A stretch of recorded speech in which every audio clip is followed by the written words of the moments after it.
ஒரு இயற்கை எழில் சூழ்ந்த ஒரு பகுதியிலே ஒரு ஆசிரமம் அமைந்திருந்தது. சன்னியாசிகளுடைய ஒரு குறும்படம் போல. அங்கே இருந்த ஒரு மூத்த துறவி அருமையாக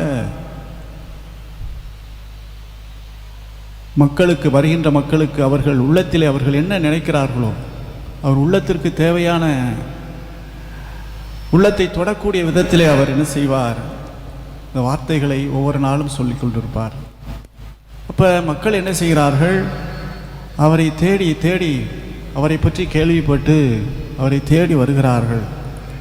அவருடைய வார்த்தைகளை அவ்வளவு ஆர்வமாக அவர்கள் ஒவ்வொரு முறையும் அமர்ந்து கேட்டுக்கொண்டிருப்பார்கள். ஆனால் அந்த கூட்டத்திலே ஒரு மனிதன் மட்டும், எப்பயும் ஒரு கூட்டத்தில் ஒரு ஆள் இருப்பாங்க, அந்த மனிதன் மட்டும் என்ன செய்வான், இவர் ஏதாவது ஒன்று சொன்னார்னா அதுக்கு எதிர்த்து ஏதாவது கேள்வி கேட்பான். இவர் மேலே ஏதாவது தப்பு கண்டுபிடிக்கிறதே அவனுடைய நோக்கமாக இருக்கும். இடைஞ்சல் பண்ணிக்கிட்டே இருக்கிற மாதிரி இருக்கும். எல்லாருக்கும் அவன் மேலே கோபம். இவர் மீது எல்லாருமே நல்ல அபிப்பிராயம் வச்சுருக்காங்க, நல்லா போதிக்கிறாரு, இவரை போய் இவன் இடைஞ்சல் பண்ணிக்கிட்டே இருக்கானே, ஏதாவது குறை சொல்லிக்கிட்டே இருக்கிறானே அப்படின்ட்டு எல்லாருக்கும் அவன் மேலே கோபம். திடீர்னு ஒரு நாள் அவனுக்கு என்ன நடந்துச்சுன்னு தெரியல, அவன் இறந்து போகிறான். திடீரென்று ஒரு நிகழ்வது. அப்போ மற்றவங்க எல்லாரும் எப்பயுமே இறப்பின் பொழுது எல்லாருமே துயரப்படாமல், மற்ற எல்லாரும் என்ன நினச்சாங்க, ஒரு தொல்லை விட்டுச்சுரா அப்படின்னு நினச்சாங்க. இது வரைக்கும் இடைஞ்சல் பண்ணிக்கிட்டே இருந்தான், நம்ம குருவுக்கும் சரி நமக்கும் இடைஞ்சல் பண்ணிக்கிட்டே இருந்தான், இனிமே அந்த தொல்லை இருக்காது அப்படின்ட்டு எல்லாரும் ஒரு வகையில் இவன் சாவில் எல்லாரும் சந்தோஷப்பட்டாங்க. அவருடைய சீடர்கள் எல்லாம் சந்தோஷப்பட்டாங்க. ஆனால் அந்த குரு மட்டும் அவருடைய சாவிற்காக உண்மையிலேயே வருந்தி அழுகிறார். உண்மையிலே அழுதார் அவர். அப்பொழுது எல்லாரும் கேட்டாங்க, இவ்வளவு ஒரு உருக்கமாக நீங்கள் அழுகிறீர்களே, என்ன காரணம்? இவன் உங்களுக்கு தொல்லை கொடுத்து கொண்டே இருந்தான், உங்களை குறை சொல்லிக்கிட்டே இருந்தான், உங்களை திட்டிக்கிட்டே இருந்தான், உங்களை விமர்சனம் செய்து கொண்டே இருந்தான், உங்கள் மேலே இவனுக்கு நல்ல எண்ணமே இல்லையே, அப்படிப்பட்டவனுக்காக நீங்கள் ஏன் இவ்வளவு உருக்கமாக அழுகிறீர்கள் அப்படின்னு சொல்லி கேட்டபோது அவர் சொன்னார், இல்லை இல்லை, இவன் என்னுடைய நண்பனாக இவனை நான் பார்த்தேன், இவன் எனக்கு எதிரியாக நான் பார்க்கவில்லை. ஏனென்றால் நீங்கள் எல்லாம் நான் போகிறதுக்கு ஆமாஞ்சாமி போட்டுக்கிட்டு இருந்தீங்க, எல்லாரும் என்னை யாருமே என்னை விமர்சித்தது கிடையாது, என்னுடைய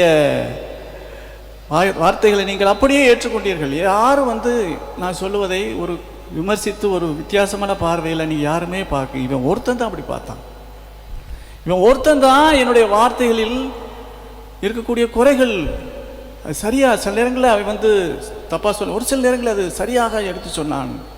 இந்த வித்தியாசமான ஒரு பார்வை இவனுக்கு மட்டும்தான் இருந்துச்சு. இவனுடைய விமர்சனங்கள் எனக்கு உண்மையிலேயே எனக்கு நீங்கள் உதவி செய்ததை விட இவனுடைய விமர்சனம், இவனுடைய அந்த ஒவ்வொரு வார்த்தையும் எனக்கு தூண்டுகோலாக இருந்தது.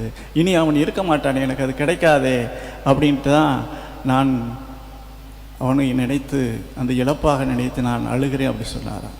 பிரியமானவர்களே, இன்னைக்கு எதிர்ப்புகளை, ஏமாற்றங்களை நாம் தாங்கிக் கொள்ள பழக்கப்பட்டவர்களாக இருக்கிறோமா? அதான் ஒரு கேள்வி.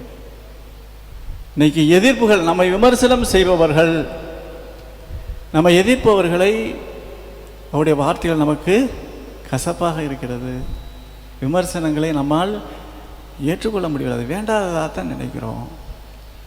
ஆனால் இந்த குரு மட்டும் அவனை எப்படி பார்த்தாரு, தன்னுடைய நண்பனாக பார்த்தார். இந்த எதிர்ப்புகள், ஏமாற்றங்கள் எப்படி ஒரு மூங்கிலில், அந்த மூங்கிலானது துளையிடப்பட தன்னையே கொடுக்கின்ற பொழுது தான் அது என்ன செய்கிறது, ஒரு புல்லாங்குழலாக, அழகிய ஒரு புல்லாங்குழலாக அது மாற்றுகிறது. அதே போல் ஒரு பாறை அது உடைபட, சிற்பியினுடைய ஒளியினால் செதுக்கப்பட தன்னையே அந்த சிற்பியிடம் கொடுக்கின்ற பொழுதுதான் அது அழகிய ஒரு சிற்பமாக மாற முடியும். இந்த எதிர்ப்புகள், விமர்சனங்கள் இவையெல்லாம் நம்மை உருவாக்குகிறது, செதுக்குகிறது, நம்மை முதிர்ச்சி நிறைந்த, பக்குவம் நிறைந்த, நம்மிடத்தில் இருக்கக்கூடிய வேண்டாத வகையிலெல்லாம் நீக்குகிற ஒன்றாக அது மாறுகிறது. அப்படிப்பட்ட ஒரு பார்வை நமக்குள்ளே இருக்கின்ற பொழுது அழகாக சொல்லுவாங்க, சுற்றும் வரை பூமி, அந்த வாக்கியம் தெரியுமா? சுற்றும் வரை பூமி, சுழலும் வரை நெருப்பு, போராடும் வரை மனிதன். மனித வாழ்க்கையில் இந்த போராட்டம் என்பது அவனுக்குள் எந்நேரம் இருந்து கொண்டே இருக்கிறது. எனக்கு மனது சோர்வாக இருக்கின்ற பொழுது ஒரு பாடலை நான் என் மனதுக்குள்ளேயே முணுமுணுத்துக் கொள்வேன். சினிமா பாடல் தான், உங்கள் எல்லாருக்கும் தெரிஞ்ச பாடல். ஆனால் அதை நான் ஒரு தியான பாடல் போல நான் பாடிக்கொள்வேன். ஒவ்வொரு பூக்களுமே சொல்கிறதே, வாழ்வென்றால் போராடும் போர்க்களமே, ஒவ்வொரு விடியலுமே சொல்கிறதே, இரவென்றால் பகலொன்று வந்திடுமே, நம்பிக்கை என்பது வேண்டும் நம் வாழ்வில், லட்சியம் நிச்சயம் வெல்லும் ஒரு நாளில். கடைசி வரிகளை பத்தில மாத்திருக்கேன். அன்பில் இறை அன்பில் நீ வாழ்ந்துவிடு, உன் தேவன் அவரை தினம் தேடிவிடு. அன்பில் இறை அன்பில் நீ வாழ்ந்துவிடு, உன் தேவன் அவரை தினம் தேடிவிடு. பிரியமானவர்களே, ஒரு அழகாக ஒரு வாக்கியத்தை சொல்வார்கள். நம்முடைய வாழ்க்கையில் பிரச்சனைகள் இருந்தாலும் கூட, போராட்டம் இருந்தாலும் கூட, இந்த போராட்டங்களை நாம் தடை கற்களாக பார்க்காம அதை படிக்கட்டுகளாக, வெற்றியின் படிக்கட்டுகளாக அதை மாற்ற முடியும். மாற்றுவதற்கான ஒரு ஆற்றல் நமக்குள்ளே இருக்கிறது. அந்த ஆற்றலை தருபவது யாரு? அதைத்தான் இன்றைக்கி நம்ம சிந்திக்க போகிறோம். ஒரு அழகான வாக்கியம் சொல்வார்கள், if you know why of something you will know how of it அப்படி சொல்லுவாங்க. If you know why of something you will know how of it அப்படி சொல்லுவாங்க. எந்த ஒரு பிரச்சனைக்கும் அது ஏன் அந்த பிரச்சனையை அந்த ஏமாற்றத்தை, அந்த எதிர்பார்ப்பை, அந்த ஏமாற்றத்தை, அந்த எதிர்ப்பை நான் ஏன் சந்திக்கிறேன், ஏன் அதை தாங்கிக் கொள்ள வேண்டும் என்ற ஒரு காரணத்தை நான் புரிந்து கொண்டேன். அந்த ஒய்யை நான் தெரிஞ்சிட்டேனா, அந்த காரணம் எனக்கு புலப்பட்டு விட்டால் அதை நான் கடந்து செல்வதற்கான வலிமையை நான் பெற்றுக்கொள்ள முடியும். அந்த கடந்து செல்வதற்கான வழியை நான் பெற்றுக்கொள்ள முடியும். அந்த காரணத்தை தெரிந்து கொள்வது தான் மிக முக்கியம். என்னுடைய வாழ்க்கையில நான் ஏன் இந்த எதிர்ப்பை நான் சந்திக்கிறேன், அது காரணம் தெரியலைன்னா நம்ம அது நமக்கு பெரும் சுமையாக நம்மை அமிழ்க்கிவிடும். இந்த காரணம் தெரிந்து விட்டால் அந்த தண்ணீரில் எதிர்நீச்சல் போடுவோம்.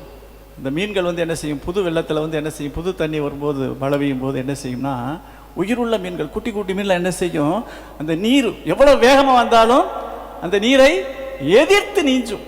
அப்படி எதிர் நீச்சல் போடுவதற்கான ஒரு சக்தியை நம்மால் எப்பொழுது பெற்றுக்கொள்ள முடியும் என்றால், நான் எனக்காக என்னுடைய துன்பங்களை நான் சந்திக்கிறேன்.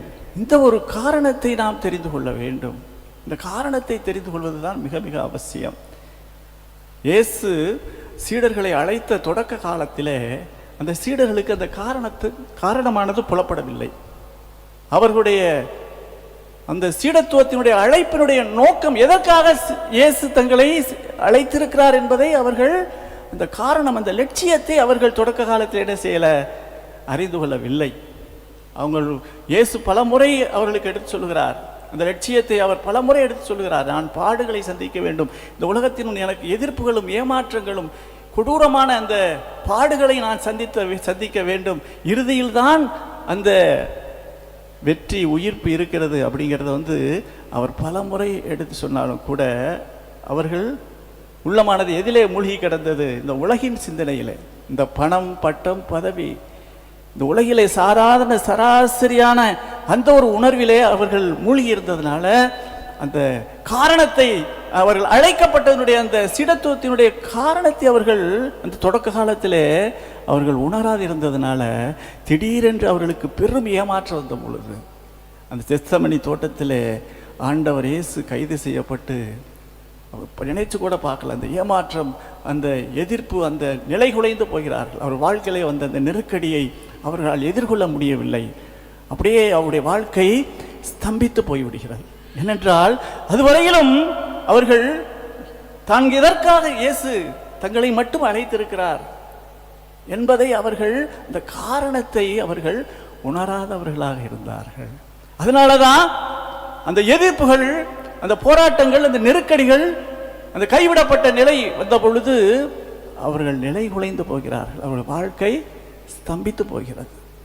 ஆனால் ஆண்டவர் வாக்களித்தபடி, இல்லையா, அவர் வாக்குத்தத்தத்தின் தேவன், அவர் வாக்களித்தபடி அந்த தூய ஆவி, உங்களுக்கு துணையாளர் ஒருவரை நான் அனுப்புவேன் என்று சொன்னபடி அவர் அந்த தூய ஆவி அந்த பெந்தகோஸ்து நாளிலே அந்த தீனாக்கு வடிவத்திலே அவர்கள் உள்ளத்திலே வந்த பொழுது அவர்களுடைய உள்ளத்திலே அந்த ஒளி, அவர் விசுவாச ஒளியானது ஒளிர்கிறது. அவருடைய அகக்கண்கள் இதுவரையிலும் அவங்க உணராதிருந்த பல விஷயங்களை உணர்கிறார்கள். எதற்காக இயேசு நம்மை அழைத்தார், இந்த இயேசுடைய லட்சியம் என்ன என்பதை அவர்கள் உணர்கிறார்கள். அந்த இயேசு கிறிஸ்துவால் வருகின்ற வாழ்வு, இயேசு கிறிஸ்து தரக்கூடிய அந்த ஒரு நிலைத்த வாழ்வு, விண்ணக வாழ்வு, அந்த ஒப்பற்ற செல்வம் இயேசு கிறிஸ்து தான். அவரால் வரக்கூடிய வாழ்வு தான் எல்லாவற்றிற்கும் மேலாக, இந்த உலகிலே அனைத்திற்கு மேலாக அதுதான் உன்னதமானது. நம்ம பிலிப்பியருக்கு எழுதிய திருமடல்ல பவுலடியார் சொல்வது போல, உண்மையில் என்னை பொறுத்த மட்டில் என் ஆண்டவராம் கிறிஸ்துவை பற்றிய அறிவே நான் பெரும் ஒப்பற்ற செல்வம். கிறிஸ்துவை ஆதாயமாக்கி கொள்ள எல்லாவற்றையும் குப்பையாக கருதுகிறேன். ஆக இதுவரையில் அவங்க அப்படி நினைக்கல. அப்படிப்பட்ட அந்த துன்பங்கள், அந்த நெருக்கடிகள், இவற்றிற்கெல்லாம் அவர்கள் அந்த ஒரு காரணத்தை அறியாத காரணத்தினால் அவங்களுக்கு அவையெல்லாம் அவர்களை அவநம்பிக்கைக்குள் இட்டு சென்றது. அவர்கள் நிலை குலைந்து போனார்கள். ஆனால் அந்த கிறிஸ்து அவர் தரக்கூடிய வாழ்வு, அவரால் அவர்கள் பெறக்கூடிய அந்த ஒரு அமைதி, மகிழ்ச்சி, இதுதான் நிலைத்தது. இவரால் வரக்கூடிய அந்த வானக வாழ்வு, அந்த விண்ணக வாழ்வு தான் நமக்கு நிரந்தரமானது, நிலைத்தது என்பதை அவர்கள் உணர்ந்த காரணத்தினால அவர்களால் இந்த எதிர்ப்புகளை, ஏமாற்றங்களை உண்மையிலேயே மகிழ்ச்சியோடு தாங்கிக் கொள்ள முடியுது. அதுவரையில் அவங்களுக்கு அந்த மனநிலை இல்லை. இன்னைக்கு நம்ம ஆண்டவர் இயேசு கிறிஸ்து நம்ம ஒவ்வொருவரையும் அப்படிப்பட்ட ஒரு ஒளியால், அப்படிப்பட்ட ஒரு வெளிச்சத்தால் நம்மை நிரப்ப வேண்டும். இந்த உலகத்தில் நாம் வாழ்கின்ற ஒவ்வொரு நிமிடமும் அந்த எதிர்ப்புகளை நாம் சந்திக்கின்ற பொழுது, இந்த எதிர்ப்புகள் ஒவ்வொன்றும், இந்த போராட்டங்கள், நெருக்கடிகள் ஒவ்வொன்றும் என்னை, இந்த உலகத்தில் என்னை மறு உலகை நோக்கி அழைத்து செல்கின்ற ஒரு படிக்கட்டாக அதை மாற வேண்டும். அதற்கு நாம் நம்மை ஒப்பு கொடுத்து ஜெபிப்போம். இந்த நாளிலே ஆண்டவர் இயேசு அப்படிப்பட்ட ஒரு உறுதியை, உள்ள உறுதியை, அப்படிப்பட்ட ஒரு வெளிச்சத்தை அந்த சீடர்களுக்கு கொடுத்தார். அவர்கள் தொடக்கத்தில் அதை பெறாதவர்களாக இருந்தார்கள். தொடக்கத்தில் அவர்களுடைய உள்ளமானது மந்தமாக இருந்தது. இந்த உலகின் பார்வையிலே, இந்த உலகின் போக்கிலே, இந்த உலகின் அவருடைய இந்த உலக கண்ணோட்டத்தில் இருந்த காரணத்தினால அவர்கள் இந்த எதிர்ப்புகளை எல்லாம் தாங்க முடியாதவர்களாக, ஏமாற்றங்கள் வந்தபோது அவர்கள் நிலை குலைந்து போனார்கள். அவர்களுடைய வாழ்வே முடிந்து விட்டது என்று நினைத்தார். ஆனால் அந்த இயேசு கிறிஸ்துடைய வெளிச்சம், அவருடைய ஒளி அவர்களுக்கு வந்த பொழுது அவர்கள் உண்மையிலே இயேசு கிறிஸ்துடைய அந்த போதனையிலே, அவர் வாழ்ந்து காட்டிய வழியிலே அவர்தான் உண்மையான தெய்வம், அவரால் வரக்கூடிய வாழ்வு மட்டும்தான் நிலைத்தது என்பதை உறுதியாக, உள்ள உறுதியோடு தாங்களும் உணர்ந்து அதை மக்களுக்கும் அவர்கள் உணர்த்தக்கூடிய, உள்ளத்தை உணர்த்தக்கூடிய, இன்னைக்கு இந்த கிறிஸ்துவ, இந்த ஆலயம் இவையெல்லாம் என்று எழுப்பியிருக்கிறது என்றால் அது இந்த ஒரு வெளிச்சத்திலிருந்து வந்தது தான். இயேசு கிறிஸ்து தான், அவர் தரக்கூடிய வாழ்வு தான், அந்த விண்ணக வாழ்வு தான் நிலைத்தது, மற்ற எல்லாம் அதை நோக்கியது தான் என்ற ஒரு வெளிச்சம். அந்த ஒரு காரணத்தை நாம் உணர்ந்த காரணத்தினால, நம்முடைய முன்னோர்கள், நம்முடைய சீடர்கள் உணர்ந்த காரணத்தினால அந்த வெளிச்சமானது இன்று எல்லா ஏமாற்றங்களையும், எல்லா எதிர்ப்புகளையும் நாம் கடந்து அதை நோக்கி பயணிக்க, அதை நோக்கி நாம் ஒவ்வொரு நாளும் அடியெடுத்து வைக்க நமக்கு ஒரு உந்து சக்தியாக இருக்கிறது. எனவே நம்முடைய வாழ்க்கையில் இந்த ஒரு வெளிச்சத்தை நாம் ஆழமாக பற்றி கொள்வோம். எதற்காக நான் என்னுடைய வாழ்க்கையில் நான் துன்பங்களை நான் ஏற்கிறேன் என்ற ஒரு காரணத்தை ஒவ்வொரு நாளும் ஆண்டவருடைய சன்னிதானத்தில், ஆண்டவருடைய பிரசனத்தில் அமர்ந்து நாம் புரிந்து கொள்வோம். இவர் பல நேரங்களில் நமக்கு துன்பங்களை, பல நேரங்களில் நமக்கு அந்த ஒரு பாடுகளை தருவது அவருடைய பாடுகளோடு நாம் பங்கேற்பதற்காக. அவருடைய பாடுகளோடு நாம் பங்கேற்கின்ற பொழுது நம்முடைய வாழ்விலே நம்முடைய நம்பிக்கையானது, இன்றைய முதல் வாசகத்தில் கேட்டது போல, நம்முடைய நம்பிக்கையானது என்ன படப்படுகிறது? புடமிடப்படுகிறது. நம்முடைய நம்பிக்கை அது உயிருள்ள நம்பிக்கை, அது ஜொலிக்கின்ற நம்பிக்கையாக அது மெய்ப்பிக்கப்படுகிறது. எனவே அன்புக்குரியவர்களே, இந்த நாளிலே நம்ம ஆண்டவர் நம்ம ஒவ்வொருவருக்குமே அப்படிப்பட்ட ஒரு உள்ள உறுதியை, அப்படிப்பட்ட ஒரு உள்ள வெளிச்சத்தை நம்முடைய அகக்கண்களுக்கு, இந்த உலகிலுடைய மற்ற சராசரி மனிதர்கள் கொண்டிராத ஒரு பார்வையை நாம் பெற்றுக்கொள்ள நம்முடைய கண்களை ஒளிர்விக்க நாம் ஒப்பு கொடுத்து ஜெபிப்போம்.